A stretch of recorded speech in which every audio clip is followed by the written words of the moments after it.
एक नया प्रश्न उठ खड़ा हुआ है। क्या मैं किसी अहंकार के कारण सर्वशक्तिमान, सर्वव्यापी तथा सर्वज्ञानी ईश्वर के अस्तित्व पर विश्वास नहीं करता हूं? मेरे कुछ दोस्त शायद ऐसा कहकर मैं उन पर बहुत अधिकार नहीं जमा रहा हूं, मेरे साथ अपने थोड़े से संपर्क में इस निष्कर्ष पर पहुंचने के लिए उत्सुक है कि मैं ईश्वर के अस्तित्व को नकार कर कुछ जरूरत से ज्यादा आगे जा रहा हूं, और मेरे घमंड ने कुछ हद तक मुझे इस अविश्वास के लिए उकसाया है। मैं ऐसी कोई शेख ही नहीं बघारता कि मैं मानवीय कमजोरियों से बहुत ऊपर हूं। मैं एक मनुष्य हूं और इससे अधिक कुछ नहीं। कोई भी इससे अधिक होने का दावा नहीं कर सकता। ये कमजोरी मेरे अंदर भी है। अहंकार भी मेरे स्वभाव का अंग है। अपने कामरेडों के बीच मुझे निरंकुश कहा जाता था। यहां तक कि मेरे दोस्त श्री बटुकेश्वर कुमार दत्त भी मुझे कभी कभी ऐसा कहते थे। कई मौकों पर स्वेच्छाचारी कह मेरी निंदा भी की गई। कुछ दोस्तों को शिकायत है और गंभीर रूप से है कि मैं अनचाहे ही अपने विचार उन पर थोपता हूं और अपने प्रस्तावों को मनवा लेता हूं। यह बात कुछ हद तक सही है, इससे मैं इनकार नहीं करता। इसे अहंकार कहा जा सकता है। जहां तक अन्य प्रचलित मतों के मुकाबले हमारे अपने मत का सवाल है, मुझे निश्चय ही अपने मत पर गर्व है, लेकिन यह व्यक्तिगत नहीं है। ऐसा हो सकता है कि यह केवल अपने विश्वास के प्रति न्यायोचित गर्व हो, और इसको घमंड नहीं कहा जा सकता। घमंड तो स्वयं के प्रति अनुचित गर्व की अधिकता है। क्या यह अनुचित गर्व है जो मुझे नास्तिकता की ओर ले गया, अथवा इस विषय का खूब सावधानी से अध्ययन करने और उस पर खूब विचार करने के बाद मैंने ईश्वर पर अविश्वास किया? मैं ये समझने में पूरी तरह से असफल रहा हूं कि अनुचित गर्व या वृथाभिमान किस तरह किसी व्यक्ति के ईश्वर में विश्वास करने के रास्ते में रोड़ा बन सकता है। किसी वास्तव में महान व्यक्ति की महानता को मैं मान्यता न दूं, ये तभी हो सकता है जब मुझे भी थोड़ा ऐसा यश प्राप्त हो गया हो जिसके या तो मैं योग्य नहीं हूं या मेरे अंदर वे गुण नहीं है जो इसके लिए आवश्यक है। यहां तक तो समझ में आता है, लेकिन यह कैसे हो सकता है कि एक व्यक्ति जो ईश्वर में विश्वास रखता हो सहसा अपने व्यक्तिगत अहंकार के कारण उसमें विश्वास करना बंद कर दे? दो ही रास्ते संभव है। या तो मनुष्य अपने को ईश्वर का प्रतिद्वंद्वी समझने लगे, या वो स्वयं को ही ईश्वर मानना शुरू कर दे। इन दोनों ही अवस्थाओं में वो सच्चा नास्तिक नहीं बन सकता। पहली अवस्था में तो वो अपने प्रतिद्वंद्वी के अस्तित्व को नकारता ही नहीं है। दूसरी अवस्था में भी वो एक ऐसी चेतना के अस्तित्व को मानता है जो पर्दे के पीछे से प्रकृति की सभी गतिविधियों का संचालन करती है। मैं तो उस सर्वशक्तिमान परम आत्मा के अस्तित्व से ही इनकार करता हूं। ये अहंकार नहीं है जिसने मुझे नास्तिकता के सिद्धांत को ग्रहण करने के लिए प्रेरित किया। मैं न तो एक प्रतिद्वंद्वी हूं, नहीं एक अवतार और नहीं स्वयं परमात्मा। इस अभियोग को अस्वीकार करने के लिए आइए तथ्यों पर गौर करें। मेरे इन दोस्तों के अनुसार दिल्ली बम केस और लाहौर षड्यंत्र केस के दौरान मुझे जो अनावश्यक यश मिला, शायद उस कारण मैं वृथाभिमानी हो गया हूं। मेरा नास्तिकतावाद कोई अभी हाल की उत्पत्ति नहीं है। मैंने तो ईश्वर पर विश्वास करना तब छोड़ दिया था जब मैं एक अप्रसिद्ध नौजवान था। कम से कम एक कॉलेज का विद्यार्थी तो ऐसे किसी अनुचित अहंकार को नहीं पाल पोस सकता जो उसे नास्तिकता की ओर ले जाए। यद्यपि मैं कुछ अध्यापकों का चहेता था तथा कुछ अन्य को मैं अच्छा नहीं लगता था, पर मैं कभी भी बहुत मेहनती अथवा पढ़ाकू विद्यार्थी नहीं रहा। अहंकार जैसी भावना में फंसने का कोई मौका ही न मिल सका। मैं तो एक बहुत लज्जालु स्वभाव का लड़का था जिसकी भविष्य के बारे में कुछ निराशावादी प्रकृति थी। मेरे बाबा, जिनके प्रभाव में मैं बड़ा हुआ, एक रूढ़िवादी आर्य समाजी है। एक आर्य समाजी और कुछ भी हो, नास्तिक नहीं होता। अपनी प्राथमिक शिक्षा पूरी करने के बाद मैंने DAV स्कूल लाहौर में प्रवेश लिया और पूरे 1 साल उसके छात्रावास में रहा। वहां सुबह और शाम की प्रार्थना के अतिरिक्त में घंटों गायत्री मंत्र जपा करता था। उन दिनों मैं पूरा भक्त था। बाद में मैंने अपने पिता के साथ रहना शुरू किया। जहां तक धार्मिक रूढ़िवादिता का प्रश्न है, वो एक उदारवादी व्यक्ति है। उन्हीं की शिक्षा से मुझे स्वतंत्रता के ध्येय के लिए अपने जीवन को समर्पित करने की प्रेरणा मिली। किंतु वे नास्तिक नहीं हैं। उनका ईश्वर में दृढ़ विश्वास है। वे मुझे प्रतिदिन पूजा प्रार्थना के लिए प्रोत्साहित करते रहते थे। इस प्रकार से मेरा पालन पोषण हुआ। असहयोग आंदोलन के दिनों में राष्ट्रीय कॉलेज में प्रवेश लिया। यहां आकर ही मैंने सारी धार्मिक समस्याओं, यहां तक कि ईश्वर के अस्तित्व के बारे में उदारतापूर्वक सोचना, विचारना तथा उसकी आलोचना करना शुरू किया। पर अभी भी मैं पक्का आस्तिक था। उस समय तक मैं अपने लंबे बाल रखता था। यद्यपि मुझे कभी भी सिख या अन्य धर्मों की पौराणिकता और सिद्धांतों में विश्वास न हो सका था, किंतु मेरी ईश्वर के अस्तित्व में दृढ़ निष्ठा थी। बाद में मैं क्रांतिकारी पार्टी से जुड़ा।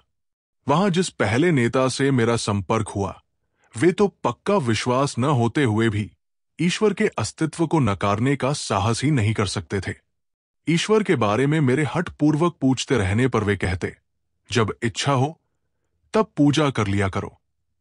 ये नास्तिकता है जिसमें साहस का अभाव है।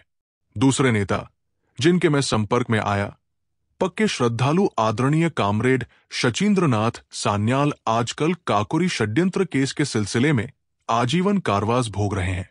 उनकी पुस्तक बंदी जीवन ईश्वर की महिमा का जोरशोर से गान है। उन्होंने उसमें ईश्वर के ऊपर प्रशंसा के पुष्प रहस्यात्मक वेदांत के कारण बरसाए हैं। 28 जनवरी 1925 को पूरे भारत में जो दी रिवॉल्यूशनरी क्रांतिकारी पर्चा बांटा गया था, वो उन्हीं के बौद्धिक श्रम का परिणाम है। उसमें सर्वशक्तिमान और उसकी लीला एवं कार्यों की प्रशंसा की गई है। मेरा ईश्वर के प्रति अविश्वास का भाव क्रांतिकारी दल में भी प्रस्फुटित नहीं हुआ था। काकोरी के सभी 4 शहीदों ने अपने अंतिम दिन भजन प्रार्थना में गुजारे थे। राम प्रसाद बिस्मिल एक रूढ़िवादी आर्य समाजी थे। समाजवाद तथा साम्यवाद में अपने वृहद अध्ययन के बावजूद राजेन लाहड़ी उपनिषद एवं गीता के श्लोकों के उच्चारण की अपनी अभिलाषा को दबा न सके। मैंने उन सब में सिर्फ एक ही व्यक्ति को देखा जो कभी प्रार्थना नहीं करता था और कहता था, दर्शन शास्त्र मनुष्य की दुर्बलता अथवा ज्ञान के सीमित होने के कारण उत्पन्न होता है। वो भी आजीवन निर्वासन की सजा भोग रहा है, परंतु उसने भी ईश्वर के अस्तित्व को नकारने की कभी हिम्मत नहीं की। इस समय तक मैं केवल एक रोमांटिक आदर्शवादी क्रांतिकारी था। अब तक हम दूसरों का अनुसरण करते थे। अब अपने कंधों पर जिम्मेदारी उठाने का समय आया था। ये मेरे क्रांतिकारी जीवन का एक निर्णायक बिंदु था। अध्ययन की पुकार मेरे मन के गलियारों में गूंज रही थी। विरोधियों द्वारा रखे गए तर्कों का सामना करने योग्य बनने के लिए अध्ययन करो। अपने मत के पक्ष में तर्क देने के लिए सक्षम होने के वास्ते पढ़ो। मैंने पढ़ना शुरू कर दिया। इससे मेरे पुराने विचार व विश्वास अद्भुत रूप से परिष्कृत हुए। रोमांस की जगह गंभीर विचारों ने ले ली। न और अधिक रहस्यवाद, नहीं अंधविश्वास। यथार्थवाद हमारा आधार बना। मुझे विश्व क्रांति के अनेक आदर्शों के बारे में पढ़ने का खूब मौका मिला। मैंने अराजकतावादी नेता बाकुनिन को पढ़ा, कुछ साम्यवाद के पिता मार्कस को, किंतु अधिक लेनिन, त्रोत्स्की व अन्य लोगों को पढ़ा जो अपने देश में सफलतापूर्वक क्रांति लाए थे। ये सभी नास्तिक थे। बाद में मुझे निर्लम स्वामी की पुस्तक सहज ज्ञान मिली। इसमें रहस्यवादी नास्तिकता थी। 1926 के अंत तक मुझे इस बात का विश्वास हो गया कि एक सर्वशक्तिमान परम आत्मा की बात, जिसने ब्रह्मांड का सृजन, दिग्दर्शन और संचालन किया, एक कोरी बकवास है। मैंने अपने इस अविश्वास को प्रदर्शित किया। मैंने इस विषय पर अपने दोस्तों से बहस की। मैं एक घोषित नास्तिक हो चुका था। मई 1927 में मैं लाहौर में गिरफ्तार हुआ। रेलवे पुलिस हवालात में मुझे 1 महीना काटना पड़ा। पुलिस अफसरों ने मुझे बताया कि मैं लखनऊ में था जब वहां काकोरी दल का मुकदमा चल रहा था, कि मैंने उन्हें छुड़ाने की किसी योजना पर बात की थी, कि उनकी सहमति पाने के बाद हमने कुछ बम प्राप्त किए थे, कि 1927 में दशहरा के अवसर पर उन बमों में से एक परीक्षण के लिए भीड़ पर फेंका गया कि यदि मैं क्रांतिकारी दल की गतिविधियों पर प्रकाश डालने वाला एक वक्तव्य दे दूं, तो मुझे गिरफ्तार नहीं किया जाएगा और इसके विपरीत मुझे अदालत में मुखबिर की तरह पेश किए बेगैर रिहा कर दिया जाएगा और इनाम दिया जाएगा। मैं इस प्रस्ताव पर हंसा। ये सब बेकार की बात थी। हम लोगों की भांति विचार रखने वाले अपनी निर्दोष जनता पर बम नहीं फेंका करते।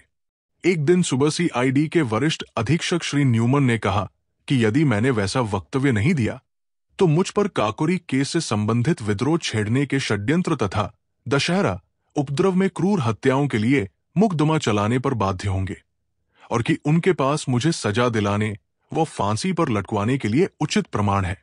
उसी दिन से कुछ पुलिस अफसरों ने मुझे नियम से दोनों समय ईश्वर की स्तुति करने के लिए फुसलाना शुरू किया। पर अब मैं एक नास्तिक था। मैं स्वयं के लिए यह बात तय करना चाहता था कि क्या शांति और आनंद के दिनों में ही मैं नास्तिक होने का दम भरता हूं, या ऐसे कठिन समय में भी मैं उन सिद्धांतों पर अडिग रह सकता हूं। बहुत सोचने के बाद मैंने निश्चय किया कि किसी भी तरह ईश्वर पर विश्वास तथा प्रार्थना मैं नहीं कर सकता। नहीं, मैंने एक क्षण के लिए भी नहीं की। यही असली परीक्षण था और मैं सफल रहा। अब मैं एक पक्का अविश्वासी था और तब से लगातार हूं। इस परीक्षण पर खरा उतरना आसान काम न था। विश्वास कष्टों को हल्का कर देता है, यहां तक कि उन्हें सुखकर बना सकता है। ईश्वर में मनुष्य को अत्यधिक सांत्वना देने वाला एक आधार मिल सकता है। उसके बिना मनुष्य को अपने ऊपर निर्भर करना पड़ता है। तूफान और झंझावात के बीच अपने पांवों पर खड़ा रहना कोई बच्चों का खेल नहीं है। परीक्षा की इन घड़ियों में अहंकार यदि है तो भाप बनकर उड़ जाता है और मनुष्य अपने विश्वास को ठुकराने का साहस नहीं कर पाता। यदि ऐसा करता है तो इससे ये निष्कर्ष निकलता है कि उसके पास सिर्फ अहंकार नहीं वरन कोई अन्य शक्ति है। आज बिल्कुल वैसी ही स्थिति है। निर्णय का पूरा पूरा पता है। एक सप्ताह के अंदर ही ये घोषित हो जाएगा कि मैं अपना जीवन एक ध्येय पर न्योछावर करने जा रहा हूं। इस विचार के अतिरिक्त और क्या सांत्वना हो सकती है? ईश्वर में विश्वास रखने वाला हिंदू पुनर्जन्म पर राजा होने की आशा कर सकता है। एक मुसलमान या ईसाई स्वर्ग में व्याप्त समृद्धि के आनंद की तथा अपने कष्टों और बलिदान के लिए पुरस्कार की कल्पना कर सकता है। किंतु मैं क्या आशा करूं? मैं जानता हूं कि जिस क्षण रस्सी का फंदा मेरी गर्दन पर लगेगा और मेरे पैरों के नीचे से तख्ता हटेगा, वो पूर्ण विराम होगा। वो अंतिम क्षण होगा। मैं या मेरी आत्मा सब वही समाप्त हो जाएगी। आगे कुछ न रहेगा। एक छोटी सी जूझती हुई जिंदगी जिसकी कोई ऐसी गौरवशाली परिणति नहीं है, अपने में स्वयं एक पुरस्कार होगी। यदि मुझमें इस दृष्टि से देखने का साहस हो, बिना किसी स्वार्थ के यहां या यहां के बाद पुरस्कार की इच्छा के बिना, मैंने अनासक्त भाव से अपने जीवन को स्वतंत्रता के ध्येय पर समर्पित कर दिया है, क्योंकि मैं और कुछ कर ही नहीं सकता था। जिस दिन हमें इस मनोवृत्ति के बहुत से पुरुष और महिलाएं मिल जाएंगे जो अपने जीवन को मनुष्य की सेवा और पीड़ित मानवता के उद्धार के अतिरिक्त कहीं समर्पित कर ही नहीं सकते, उसी दिन मुक्ति के युग का शुभारंभ होगा। वे शोषकों, उत्पीड़कों और अत्याचारियों को चुनौती देने के लिए उत्प्रेरित होंगे। इसलिए नहीं कि उन्हें राजा बनना है या कोई अन्य पुरस्कार प्राप्त करना है यहां या अगले जन्म में या मृत्युपरांत स्वर्ग में। उन्हें तो मानवता की गर्दन से दास्ता का जुआ उतार फेंकने और मुक्ति एवं शांति स्थापित करने के लिए इस मार्ग को अपनाना होगा। क्या वे उस रास्ते पर चलेंगे जो उनके अपने लिए खतरनाक किंतु उनकी महान आत्मा के लिए एकमात्र कल्पनीय रास्ता है? क्या इस महान ध्येय के प्रति उनके गर्व को अहंकार कहकर उसका गलत अर्थ लगाया जाएगा? कौन इस प्रकार के घृणित विशेषण बोलने का साहस करेगा? या तो वह मूर्ख है या धूर्त। हमें चाहिए कि उसे क्षमा कर दें, क्योंकि वो उस हृदय में उद्वेलित उच्च विचारों, भावनाओं, आवेगों तथा उनकी गहराई को महसूस नहीं कर सकता। उसका हृदय मांस के एक टुकड़े की तरह मृत है। उसकी आंखों पर अन्य स्वार्थों के प्रेतों की छाया पड़ने से वे कमजोर हो गई है। स्वयं पर भरोसा रखने के गुण को सदैव अहंकार की संज्ञा दी जा सकती है। ये दुखपूर्ण और कष्टप्रद है, पर चारा ही क्या है? आलोचना और स्वतंत्र विचार एक क्रांतिकारी के दोनों अनिवार्य गुण हैं, क्योंकि हमारे पूर्वजों ने किसी परम आत्मा के प्रति विश्वास बना लिया था। अतः कोई भी व्यक्ति जो उस विश्वास को सत्यता या उस परम आत्मा के अस्तित्व को ही चुनौती दे, उसको विधर्मी, विश्वासघाती कहा जाएगा। यदि उसके तर्क इतने अकाट्य है कि उनका खंडन वितर्क द्वारा नहीं हो सकता, और उसकी आस्था इतनी प्रबल है कि उसे ईश्वर के प्रकोप से होने वाली विपत्तियों का भय दिखाकर दबाया नहीं जा सकता, तो उसकी ये कहकर निंदा की जाएगी कि वो वृथाभिमानी है। ये मेरा अहंकार नहीं था जो मुझे नास्तिकता की ओर ले गया। मेरे तर्क का तरीका संतोषप्रद सिद्ध होता है या नहीं, इसका निर्णय मेरे पाठकों को करना है, मुझे नहीं। मैं जानता हूं कि ईश्वर पर विश्वास ने आज मेरा जीवन आसान और मेरा बोझ हल्का कर दिया होता। उस पर मेरे अविश्वास ने सारे वातावरण को अत्यंत शुष्क बना दिया है। थोड़ा सा रहस्यवाद इसे कवित्वमय बना सकता है, किंतु मेरे भाग्य को किसी उन्माद का सहारा नहीं चाहिए। मैं यथार्थवादी हूं। मैं अंतः प्रकृति पर विवेक की सहायता से विजय चाहता हूं। इस ध्येय में मैं सदैव सफल नहीं हुआ हूं। प्रयास करना मनुष्य का कर्तव्य है। सफलता तो संयोग तथा वातावरण पर निर्भर है। कोई भी मनुष्य जिसमें तनिक भी विवेक शक्ति है, वो अपने वातावरण को तार्किक रूप से समझना चाहेगा। जहां सीधा प्रमाण नहीं है, वहां दर्शन शास्त्र का महत्व है। जब हमारे पूर्वजों ने फुर्सत के समय विश्व के रहस्य को, इसके भूत, वर्तमान एवं भविष्य को, इसके क्यों और कहां से को समझने का प्रयास किया, तो सीधे परिणामों के कठिन अभाव में हर व्यक्ति ने इन प्रश्नों को अपने ढंग से हल किया। यही कारण है कि विभिन्न धार्मिक मतों में हमको इतना अंतर मिलता है, जो कभी कभी वैमनस्य तथा झगड़े का रूप ले लेता है। न केवल पूर्व और पश्चिम के दर्शनों में मतभेद है, बल्कि प्रत्येक गोलार्ध के अपने विभिन्न मतों में आपस में अंतर है। पूर्व के धर्मों में इस्लाम तथा हिंदू धर्म में जरा भी अनुरूपता नहीं है। भारत में ही बौद्ध तथा जैन धर्म उस ब्राह्मणवाद से बहुत अलग है, जिसमें स्वयं आर्य समाज व सनातन धर्म जैसे विरोधी मत पाए जाते हैं। पुराने समय का एक स्वतंत्र विचारक चार्वाक है। उसने ईश्वर को पुराने समय में ही चुनौती दी थी। हर व्यक्ति अपने को सही मानता है। दुर्भाग्य की बात है कि बजाय पुराने विचारकों के अनुभवों तथा विचारों को भविष्य में अज्ञानता के विरुद्ध लड़ाई का आधार बनाने के हम आलसियों की तरह, जो हम सिद्ध हो चुके हैं, उनके कथन में अविचल एवं संशयहीन विश्वास की चीख पुकार करते रहते हैं, और इस प्रकार मानवता के विकास को जड़ बनाने के दोषी है। सिर्फ विश्वास और अंधविश्वास खतरनाक है। ये मस्तिष्क को मूढ़ और मनुष्य को प्रतिक्रियावादी बना देता है। जो मनुष्य अपने को यथार्थवादी होने का दावा करता है, उसे समस्त प्राचीन रूढ़िगत विश्वासों को चुनौती देनी होगी। प्रचलित मतों को तर्क की कसौटी पर कसना होगा। यदि वे तर्क का प्रहार न सह सके, तो टुकड़े टुकड़े होकर गिर पड़ेगा।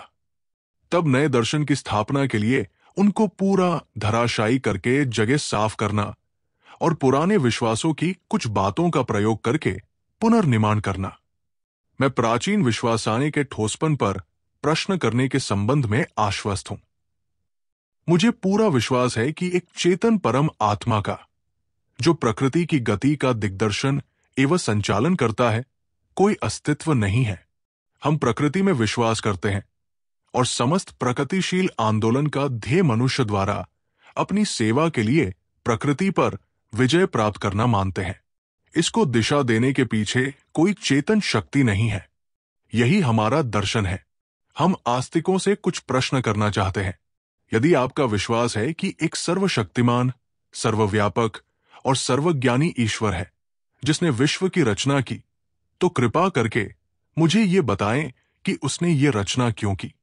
कष्टों और संतापों से पूर्ण दुनिया, असंख्य दुखों के शाश्वत अनंत गठबंधनों से ग्रसित एक भी व्यक्ति तो पूरी तरह संतुष्ट नहीं है।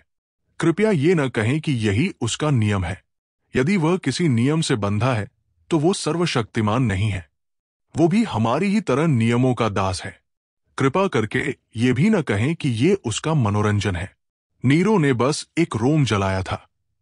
उसने बहुत थोड़ी संख्या में लोगाने की हत्या की थी। उसने तो बहुत थोड़ा दुख पैदा किया अपने पूर्ण मनोरंजन के लिए। और उसका इतिहास में क्या स्थान है? उसे इतिहासकार किस नाम से बुलाते हैं? सभी विषैले विशेषण उस पर बरसाए जाते हैं। पन्ने उसकी निंदा के वाक्यों से काले पुते हैं, भर्त्सना करते हैं। नीरो एक हृदयहीन, निर्दयी, दुष्ट, एक चंगेज खां ने अपने आनंद के लिए कुछ हजार जाने ले ली, और आज हम उसके नाम से घृणा करते हैं। तब किस प्रकार तुम अपने ईश्वर को न्यायोचित ठहराते हो? उस शाश्वत नीरो को जो हर दिन, हर घंटे और हर मिनट असंख्य दुख देता रहा और अभी भी दे रहा है। फिर तुम कैसे उसके दुष्कर्मों का पक्ष लेने की सोचते हो, जो चंगेज खां से प्रत्येक क्षण अधिक है? क्या ये सब बाद में इन निर्दोष कष्ट सहने वालों को पुरस्कार और गलती करने वालों को दंड देने के लिए हो रहा है? ठीक है, ठीक है। तुम कब तक उस व्यक्ति को उचित ठहराते रहोगे जो हमारे शरीर पर घाव करने का साहस इसलिए करता है कि बाद में मुलायम और आरामदायक मलहम लगाएगा? ग्लैडिएटर संस्था के व्यवस्थापक कहाँ तक उचित करते थे कि एक भूखे खूंखार शेर के सामने मनुष्य को फेंक दो कि यदि वो उससे जान बचा लेता है तो उसकी खूब देखभाल की जाएगी। इसलिए मैं पूछता हूं कि उस चेतन परम आत्मा ने इस विश्व और उसमें मनुष्यों की रचना क्यों की? आनंद लूटने के लिए? तब उसमें और नीरो में क्या फर्क है? तुम मुसलमानों और ईसाइयों, तुम तो पूर्वजन्म में विश्वास नहीं करते। तुम तो हिंदुओं की तरह ये तर्क पेश नहीं कर सकते कि प्रत्यक्षतः निर्दोष व्यक्तियों के कष्ट उनके पूर्वजन्मों के कर्मों का फल है। मैं तुमसे पूछता हूं कि उस सर्वशक्तिशाली ने शब्द द्वारा विश्व के उत्पत्ति के लिए 6 दिन तक क्यों परिश्रम किया? और प्रत्येक दिन वो क्यों कहता है कि सब ठीक है? बुलाओ उसे आज, उसे पिछला इतिहास दिखाओ, उसे आज की परिस्थितियों का अध्ययन करने दो। हम देखेंगे कि क्या वो कहने का साहस करता है कि सब ठीक है। कारावास की कालकोठरियों से लेकर झोपड़ियों की बस्तियों तक, भूख से तड़पते लाखों इंसानों से लेकर उन शोषित मजदूरों से लेकर जो पूंजीवादी पिशाच द्वारा खून चूसने की क्रिया को धैर्यपूर्वक निरुत्साह से देख रहे हैं तथा उस मानव शक्ति की बर्बादी देख रहे हैं, जिसे देखकर कोई भी व्यक्ति जिसे तनिक भी सहज ज्ञान है भय से सिहर उठेगा और अधिक उत्पादन को जरूरतमंद लोगों में बांटने के बजाय समुद्र में फेंक देना बेहतर समझने से लेकर राजाएं के उन महलों तक जिनकी नींव मानव की हड्डियों पर पड़ी है, उसको ये सब देखने दो और फिर कहे सब कुछ ठीक है। क्यों और कहां से? यही मेरा प्रश्न है। तुम चुप हो। ठीक है, तो मैं आगे चलता हूं।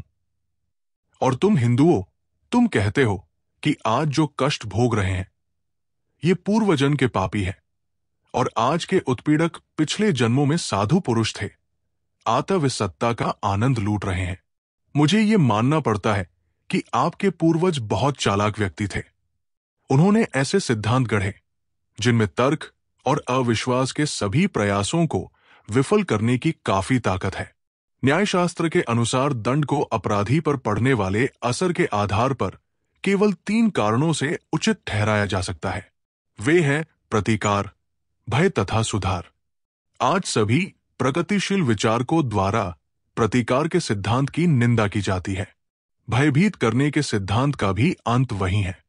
सुधार करने का सिद्धांत ही केवल आवश्यक है और मानवता की प्रगति के लिए अनिवार्य है। इसका ध्येय अपराधी को योग्य और शांतिप्रिय नागरिक के रूप में समाज को लौटाना है। किंतु यदि हम मनुष्यों को अपराधी मान भी ले तो ईश्वर द्वारा उन्हें दिए गए दंड की क्या प्रकृति है? तुम कहते हो वो उन्हें गाय, बिल्ली, पेड़, जड़ी बूटी या जानवर बनाकर पैदा करता है। तुम ऐसे 84 लाख दंडों को गिनाते हो। मैं पूछता हूं कि मनुष्य पर इनका सुधारक के रूप में क्या असर है? तुम ऐसे कितने व्यक्तियों से मिले हो जो ये कहते हैं कि वे किसी पाप के कारण पूर्वजन्म में गधा के रूप में पैदा हुए थे? एक भी नहीं। अपने पुराणों से उदाहरण न दो। मेरे पास तुम्हारी पौराणिक कथाओं के लिए कोई स्थान नहीं है। और फिर क्या तुम्हें पता है कि दुनिया में सबसे बड़ा पाप गरीब होना है? गरीबी एक अभिशाप है, ये एक दंड है। मैं पूछता हूं कि दंड प्रक्रिया की कहां तक प्रशंसा करें, जो अनिवार्यतः मनुष्य को और अधिक अपराध करने को बाध्य करे? क्या तुम्हारे ईश्वर ने ये नहीं सोचा था, या उसको भी ये सारी बातें मानवता द्वारा अकथनीय कष्टों के झेलने की कीमत पर अनुभव से सीखनी थी? तुम क्या सोचते हो, किसी गरीब या अनपढ़ परिवार जैसे एक चमार या मेहतर के यहां पैदा होने पर इंसान का क्या भाग्य होगा? चूंकि वो गरीब है, इसलिए पढ़ाई नहीं कर सकता। वो अपने साथियों से तिरस्कृत एवं परित्यक्त रहता है, जो ऊंची जाति में पैदा होने के कारण अपने को ऊंचा समझते हैं। उसका अज्ञान, उसकी गरीबी तथा उससे किया गया व्यवहार उसके हृदय को समाज के प्रति निष्ठुर बना देते हैं। यदि वो कोई पाप करता है तो उसका फल कौन भोगेगा? ईश्वर, वो स्वयं, या समाज के मनीषी? और उन लोगों के दंड के बारे में क्या होगा जिन्हें दंभी ब्राह्मणों ने जानबूझकर अज्ञानी बनाए रखा था, जिनको तुम्हारी ज्ञान की पवित्र पुस्तकों, वेदों के कुछ वाक्य सुन लेने के कारण कान में पिघले शीशे की धारा सहन करने की सजा भुगतनी पड़ती थी? यदि वे कोई अपराध करते हैं तो उसके लिए कौन जिम्मेदार होगा और उनका प्रहार कौन सहेगा? मेरे प्रिय दोस्तों, ये सिद्धांत विशेषाधिकार युक्त लोगों के आविष्कार है। ये अपनी हथियाई हुई शक्ति, पूंजी तथा उच्चता को इन सिद्धांतों के आधार पर सही ठहराते हैं। अपटान सिंक्लेयर ने लिखा था कि मनुष्य को बस अमरत्व में विश्वास दिला दो और उसके बाद उसकी सारी संपत्ति लूट लो। वो बगैर बड़बड़ाए इस कार्य में तुम्हारी सहायता करेगा। धर्म के उपदेशकों तथा सत्ता के स्वामियों के गठबंधन से ही जेल, फांसी, कोड़े और ये सिद्धांत उपजते हैं। मैं पूछता हूं, तुम्हारा सर्वशक्तिशाली ईश्वर हर व्यक्ति को क्यों नहीं उस समय रोकता है जब वो कोई पाप या अपराध कर रहा होता है? ये तो वो बहुत आसानी से कर सकता है। उसने क्यों नहीं लड़ाकू राजाओं की लड़ने की उग्रता को समाप्त किया और इस प्रकार विश्व युद्ध द्वारा मानवता पर पड़ने वाली विपत्तियों से उसे बचाया? उसने अंग्रेजों के मस्तिष्क में भारत को मुक्त कर देने की भावना क्यों नहीं पैदा की? वो क्यों नहीं पूंजीपतियों के हृदय में ये परोपकारी उत्साह भर देता कि वे उत्पादन के साधनों पर अपना व्यक्तिगत संपत्ति का अधिकार त्याग दें और इस प्रकार केवल संपूर्ण श्रमिक समुदाय वरन समस्त मानव समाज को पूंजीवादी बेड़ियों से मुक्त करें? आप समाजवाद की व्यावहारिकता पर तर्क करना चाहते हैं। मैं इसे आपके सर्वशक्तिमान पर छोड़ देता हूं कि वो लागू करे। जहां तक सामान्य भलाई की बात है, लोग समाजवाद के गुणों को मानते हैं। वे इसके व्यावहारिक न होने का बहाना लेकर इसका विरोध करते हैं। परमात्मा को आने दो और वह चीज को सही तरीके से कर दे। अंग्रेजों की हुकूमत यहां इसलिए नहीं है कि ईश्वर चाहता है, बल्कि इसलिए कि उनके पास ताकत है और हम में उनका विरोध करने की हिम्मत नहीं। वे हमको अपने प्रभुत्व में ईश्वर की मदद से नहीं रखे हैं, बल्कि बंदूकों, राइफलों, बम और गोलियों, पुलिस और सेना के सहारे। ये हमारी उदासीनता है कि वे समाज के विरुद्ध सबसे निंदनीय अपराध, एक राष्ट्र का दूसरे राष्ट्र द्वारा अत्याचार पूर्ण शोषण सफलतापूर्वक कर रहे हैं। कहा है ईश्वर, क्या वो मनुष्य जाति के इन कष्टों का मजा ले रहा है? एक नीरो, एक चंगेज, उसका नाश हो। क्या तुम मुझसे पूछते हो कि मैं इस विश्व की उत्पत्ति तथा मानव की उत्पत्ति की व्याख्या कैसे करता हूं? ठीक है, मैं तुम्हें बताता हूं। चार्ल्स डार्विन ने इस विषय पर कुछ प्रकाश डालने की कोशिश की है। उसे पढ़ो। ये एक प्रकृति की घटना है। विभिन्न पदार्थों के निहारिका के आकार में आकस्मिक मिश्रण से पृथ्वी बनी। कब? इतिहास देखो। इसी प्रकार की घटना से जंतु पैदा हुए और एक लंबे दौर में मानव। डार्विन की जीव की उत्पत्ति पढ़ो और तदुपरांत सारा विकास मनुष्य द्वारा प्रकृति के लगातार विरोध और उस पर विजय प्राप्त करने की चेष्टा से हुआ। ये इस घटना की संभवतः सबसे सूक्ष्म व्याख्या है। तुम्हारा दूसरा तर्क ये हो सकता है कि क्यों एक बच्चा अंधा या लंगड़ा पैदा होता है? क्या ये उसके पूर्वजन्म में किए गए कार्यों का फल नहीं है? जीव विज्ञान वेत्ताओं ने इस समस्या का वैज्ञानिक समाधान निकाल लिया है। अवश्य ही तुम एक और बचकाना प्रश्न पूछ सकते हो। यदि ईश्वर नहीं है तो लोग उसमें विश्वास क्यों करने लगे? मेरा उत्तर सूक्ष्म तथा स्पष्ट है। जिस प्रकार वे प्रेतों तथा दुष्ट आत्माओं में विश्वास करने लगे। अंतर केवल इतना है कि ईश्वर में विश्वास विश्वव्यापी है और दर्शन अत्यंत विकसित। इसकी उत्पत्ति का श्रेय उन शोषकों की प्रतिभा को है जो परमात्मा के अस्तित्व का उपदेश देकर लोगों को अपने प्रभुत्व में रखना चाहते थे तथा उनसे अपनी विशिष्ट स्थिति का अधिकार एवं अनुमोदन चाहते थे। सभी धर्म, संप्रदाय, पंथ और ऐसी अन्य संस्थाएं अंत में निर्दयी और शोषक संस्थाओं, व्यक्तियों तथा वर्गों की समर्थक हो जाती है। राजा के विरुद्ध हर विद्रोह हर धर्म में सदैव ही पाप रहा है। मनुष्य की सीमाओं को पहचानने पर, उसकी दुर्बलता व दोष को समझने के बाद परीक्षा की घड़ियों में मनुष्य को बहादुरी से सामना करने के लिए उत्साहित करने, सभी खतरों को पुरुषत्व के साथ झेलने तथा संपन्नता एवं ऐश्वर्य में उसके विस्फोट को बांधने के लिए ईश्वर के काल्पनिक अस्तित्व की रचना हुई। अपने व्यक्तिगत नियमों तथा अभिभावकीय उदारता से पूर्ण ईश्वर की बढ़ा चढ़ाकर कल्पना एवं चित्रण किया गया। जब उसकी उग्रता तथा व्यक्तिगत नियमों की चर्चा होती है तो उसका उपयोग एक भय दिखाने वाले के रूप में किया जाता है ताकि कोई मनुष्य समाज के लिए खतरा न बन जाए। जब उसके अभिभावक गुणों की व्याख्या होती है तो उसका उपयोग एक पिता, माता, भाई, बहन, दोस्त तथा सहायक की तरह किया जाता है। जब मनुष्य अपने सभी दोस्तों द्वारा विश्वासघात तथा त्याग देने से अत्यंत क्लेश में हो, तब उसे इस विचार से सांत्वना मिल सकती है कि एक सदा सच्चा दोस्त उसकी सहायता करने को है, उसको सहारा देगा तथा वो सर्वशक्तिमान है और कुछ भी कर सकता है। वास्तव में आदिम काल में ये समाज के लिए उपयोगी था। पीड़ा में पड़े मनुष्य के लिए ईश्वर की कल्पना उपयोगी होती है। समाज को इस विश्वास के विरुद्ध लड़ना होगा। मनुष्य जब अपने पैरों पर खड़ा होने का प्रयास करता है तथा यथार्थवादी बन जाता है, तब उसे श्रद्धा को एक ओर फेंक देना चाहिए और उन सभी कष्टों, परेशानियों का पुरुषत्व के साथ सामना करना चाहिए जिनमें परिस्थितियां उसे पटक सकती है। यही आज मेरी स्थिति है। ये मेरा अहंकार नहीं है मेरे दोस्त, ये मेरे सोचने का तरीका है जिसने मुझे नास्तिक बनाया है। ईश्वर में विश्वास और रोज बरोज की प्रार्थना को मैं मनुष्य के लिए सबसे स्वार्थी और गिरा हुआ काम मानता हूं। मैंने उन नास्तिकों के बारे में पढ़ा है जिन्होंने सभी विपदाओं का बहादुरी से सामना किया। अतः मैं भी एक पुरुष की भांति फांसी के फंदे की अंतिम घड़ी तक सिर ऊंचा किए खड़ा रहना चाहता हूं। हमें देखना है कि मैं कैसे निभा पाता हूं। मेरे एक दोस्त ने मुझे प्रार्थना करने को कहा। जब मैंने उसे नास्तिक होने की बात बताई तो उसने कहा, अपने अंतिम दिनों में तुम विश्वास करने लगोगे। मैंने कहा, नहीं प्यारे दोस्त, ऐसा नहीं होगा। मैं इसे अपने लिए अपमानजनक तथा भ्रष्ट होने की बात समझाता हूं। स्वार्थी कारणों से मैं प्रार्थना नहीं करूंगा। पाठकों और दोस्तों, क्या ये अहंकार है? अगर है तो मैं स्वीकार करता हूं।